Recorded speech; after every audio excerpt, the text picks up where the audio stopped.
All right, so are you ready to dive into this? Back into the X-Men. I am, yeah. We're talking X-Men 97. The revival. Yeah, the animated series. Yeah. And this is more than just like a reboot, right? This is Yeah. like picking up It is. where they left off. Yeah, directly from the last episode of the original 90s series. Which was a wild ending. It was a cliffhanger. Yeah. For sure. So to even understand how big a deal this is, we got to understand what a big deal Right. the original one was. Yeah, I mean, the original X-Men animated series was really groundbreaking for the time. I mean, think about the 90s. Superhero cartoons weren't known for their tackling of social issues. No, they weren't really like that. Like, it wasn't just punching the bad guy and saving the day. Yeah, exactly. Yeah. I remember being surprised as a kid, like, Right. whoa, this is kind of deep. This is pretty deep, exactly. Yeah. Yeah, it wasn't just surface-level action. They were dealing with themes of prejudice and discrimination, what it meant to be hated and feared for being different. And they had some great storylines. They adapted so many iconic X-Men stories, Yes. like the Dark Phoenix saga, Yeah. Days of Future Past. Yeah. Those are like huge X-Men stories. Yeah. Really deep. So let's talk about where we left off. Yeah. Professor X, Gone. gone. Departed for the Shi'ar Empire. Right, leaving the X-Men without their leader. Huge question mark. And I remember as a kid being like, well, who's going to keep this team together? Right.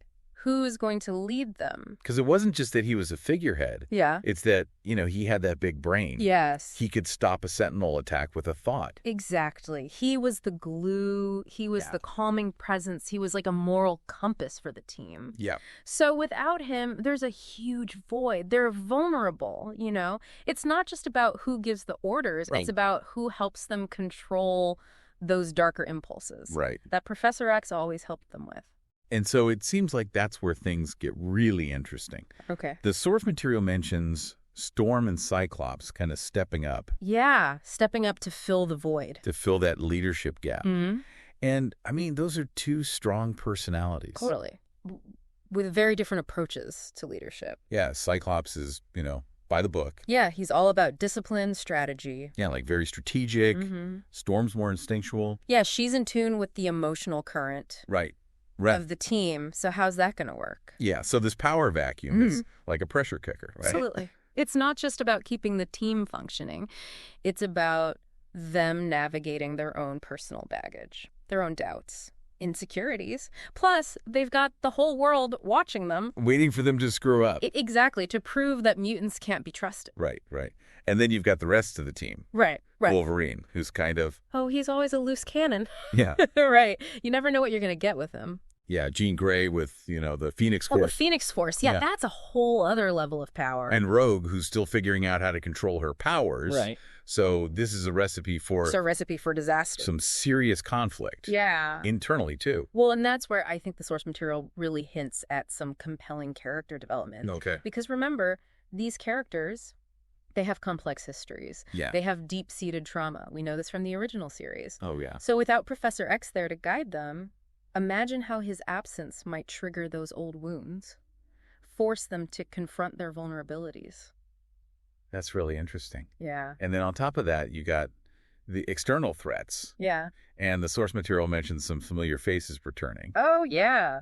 Magneto, Mr. Sinister, The Sentinels. the Sentinels, which, I mean, that's enough to make any Oh, mutant nervous. Absolutely. Wow. Those are some heavy hitters. Yeah, so it's not just that they're returning. Right. It's the context that they're returning in. Exactly. So think about Magneto. Okay. I mean, he's a Holocaust survivor Right. who's seen the worst of humanity. Exactly.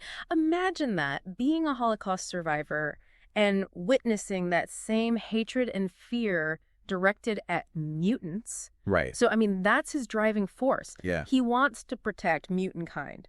He'll do anything to protect mutant kind. At all costs. At all costs. And that's what makes him so compelling, right? Right. It's not like he's just some Yeah. evil villain. Power-hungry villain. Yeah. No, he's driven by this really personal, really tragic past. And so it makes me wonder, Yeah. Professor X is gone. Right. Is Magneto going to try and take advantage of that? Oh, that's a good question. Is he going to try to sway the X-Men to his side?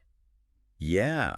Or will his methods become even more extreme? Yeah. Yeah. I mean, that's a very real possibility. Because there's no Professor X to kind of keep keep things in check. To be that moral compass. Yeah. Yeah, that's a great question, and one that hopefully the show will address, because Magneto's tactics, they often clash with the X-Men, even when their goals kind of align. Yeah. I mean, he believes the ends justify the means, right?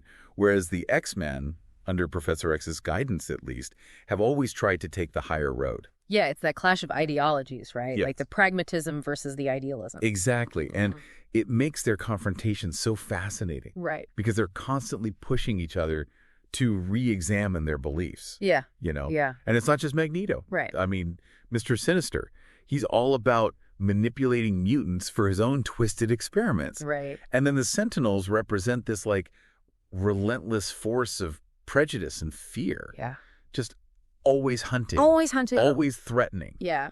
So, these aren't just antagonists. Right. They're reflections of the very real danger that mutants face in this world. Yeah. Absolutely. Yeah. They're like these dark reflections of what the X-Men are fighting against Magneto with that tragic past. Right. Pushing them to, like, question how far they'd go. Mr. Sinister and his obsession with, like, mutant genetics. Yeah, manipulating their DNA for his own twisted experiments. And then you got the Sentinels. Oh, the Sentinels. Which are like... straight up prejudice and fear. Yeah, like just like... like embody... Yeah, the embodiment of hatred. Yeah.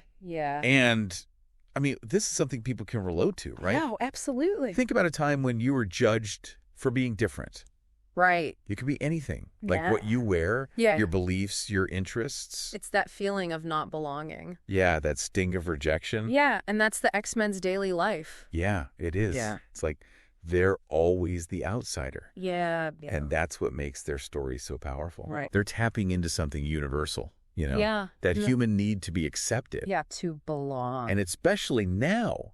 When things are so divided, makes you wonder what this revival will specifically address. Right. Like, back in the 90s, they were hitting on racism, homophobia, religious persecution. Yeah, all through that mutant metaphor. Yeah. So what will they address now? What are those parallels going to be? Where are the parallels, right? Yeah. I mean, that's one of the most exciting things about this. Yeah. We are in such a time of intense social and political change, right? Oh, yeah. Like online harassment, data privacy, the rise of extremism.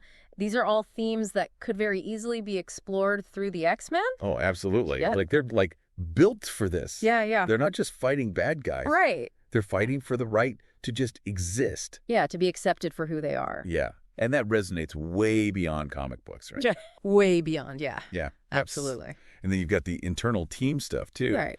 Cyclops and Wolverine, those two alpha males. Yeah. Very different leadership styles. Yeah. Jean Grey dealing with the Phoenix Force. Oh, that power. Yeah, and Rogue still struggling with her powers. Right. Like, how do you connect with someone when you could absorb their life force? Right. It's a very isolating power. Yeah, and all these characters, they're more than just heroes, Oh, yeah. They're wrestling with real stuff. Absolutely. Their own personal demon. Internal struggles. Yeah.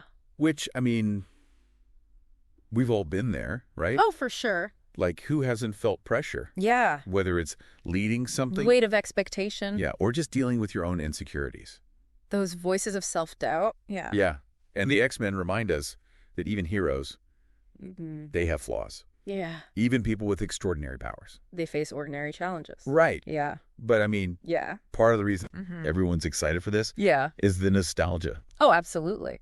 It's the 90s animation style, the theme music. Oh, yeah. It's like stepping back in time. It takes you right back to Saturday morning cartoons. It does. In front of the TV. And that, look, it wasn't just about how it looked, right? No. It was about the feeling. Yeah, it was about conveying emotion. Yeah. Like Wolverine's rage. Yeah. Those claws slashing through the air. Yeah, or Storm conjuring a hurricane. Yes.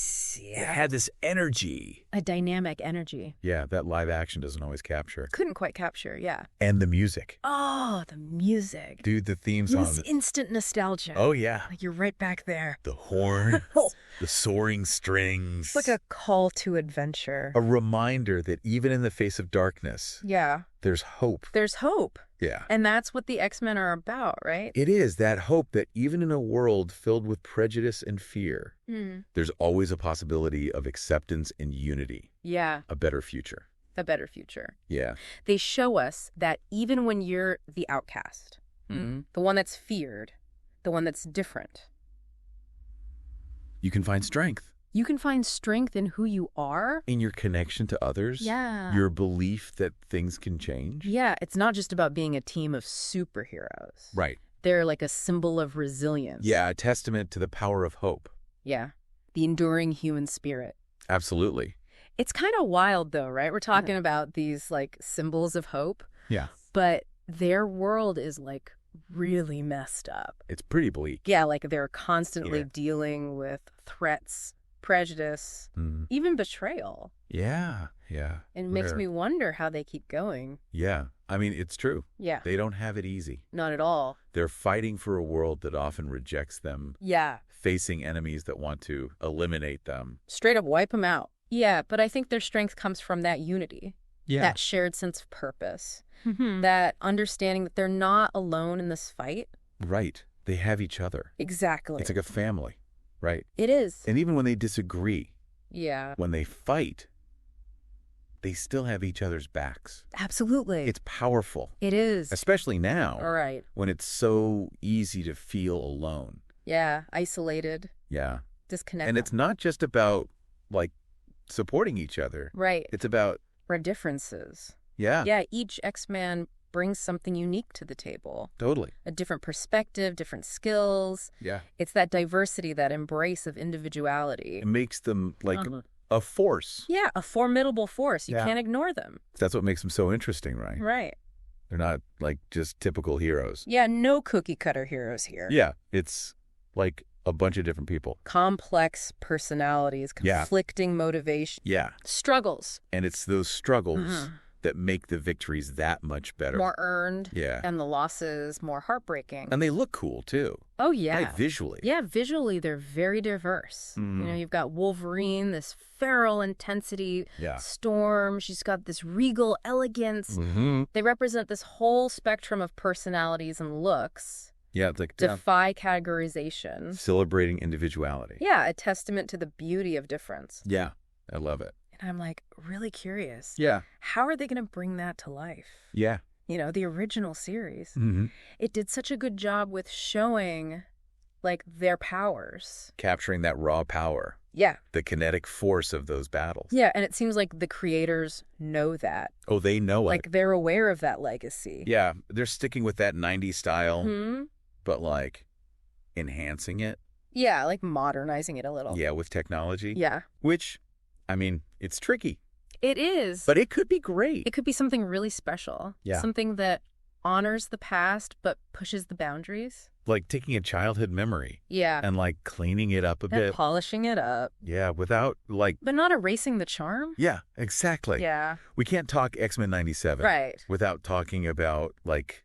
The MCU, the elephant in the room. It's everywhere. It's everywhere. Like dominating superhero stuff for years. Right. Those big interconnected storylines. Yeah. Huge budget. Global reach. Yeah. How does X-Men 97 even fit into that? Right. I think it's important to remember that X-Men 97 isn't trying to be the MCU. Right. It's not trying to compete on that level of scale or those interconnected narratives. Yeah. It's doing its own thing. Yeah, it's a different experience. Like Why? it's like Yeah. I don't know, like a home cooked meal. Okay. Versus like Yeah. a fast food burger. You know?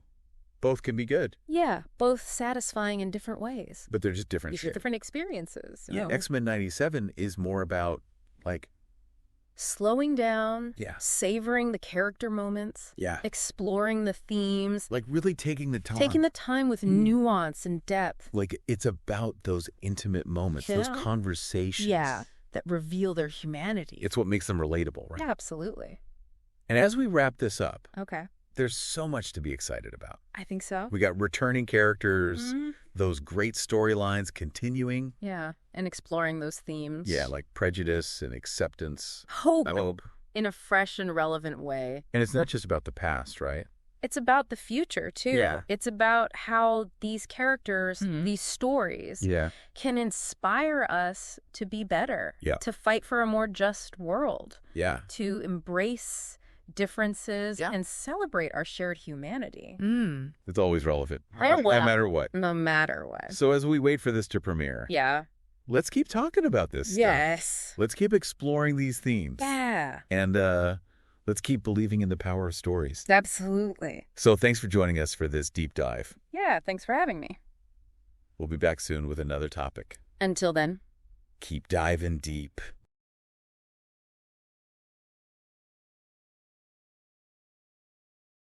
Today is your lucky day.